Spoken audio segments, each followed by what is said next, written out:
मुख्यमंत्री भूपेश बघेल ने आज अपने निवास कार्यालय में आयोजित बैठक में मंत्री डॉक्टर शिव कुमार डहरिया के विभागों नगरीय प्रशासन एवं विकास तथा श्रम विभाग की बजट तैयारियों की समीक्षा की। नगरीय प्रशासन मंत्री डॉक्टर शिव कुमार डहरिया ने मुख्यमंत्री को बैठक के दौरान बताया कि छत्तीसगढ़ में श्रम विभाग को ई श्रमिक सेवा के लिए ई गवर्नेंस के क्षेत्र में किए गए नवाचार के लिए भारत सरकार के प्रशासनिक सुधार और लोक शिकायत विभाग द्वारा गोल्डन अवार्ड से सम्मानित किया गया है। मुख्यमंत्री ने इस उपलब्धि के लिए डॉक्टर डहरिया और विभाग के अधिकारियों कर्मचारियों को बधाई और शुभकामनाएं दी।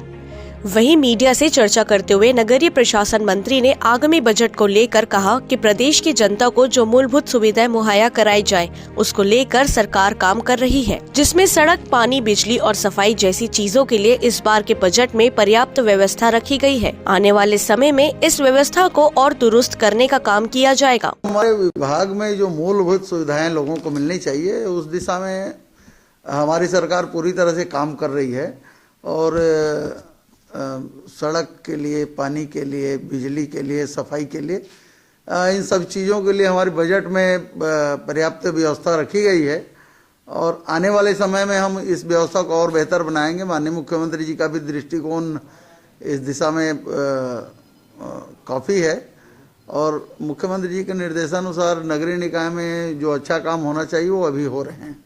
देखिए, अमृत योजना के तहत हर घर में नल के माध्यम से पानी पहुंचा के देने की व्यवस्था हमारी सरकार कर रही है और जो आपने देखा होगा कि जो टैंकर चलते थे शहरों में, लगभग हमने सभी निकायों को टैंकर मुक्त कर दिया है।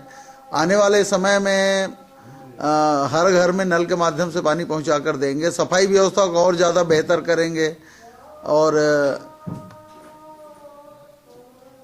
विद्युत व्यवस्था है, लाइट व्यवस्था है, सफाई की व्यवस्था, इसको और बेहतर करेंगे। कितना का बजट तैयार होगा इस बार आपके? हाँ,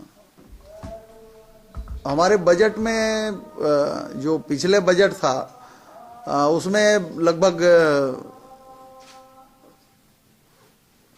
अधोसंरचना में कुछ राशि कम की गई है, बाकी बजट में पूरा प्रावधान है। श्रम से संबंधित कुछ मजदूरों, हाँ, श्रम विभाग में हम एक नई प्रवासी नीति लाए हैं। उसके लिए ब्लॉक स्तर पे, जिला स्तर पे लेबर संसाधन केंद्र हम बनाने जा रहे हैं। उसके लिए बजट में प्रावधान रखा गया है और जो हमारे प्रवासी श्रमिक होते हैं उनके एक पलायन पंजी होती है, वो हम जिला स्तर पे, ब्लॉक स्तर पे संधारित कर रहे हैं ताकि लोगों को कोई दिक्कत ना हो।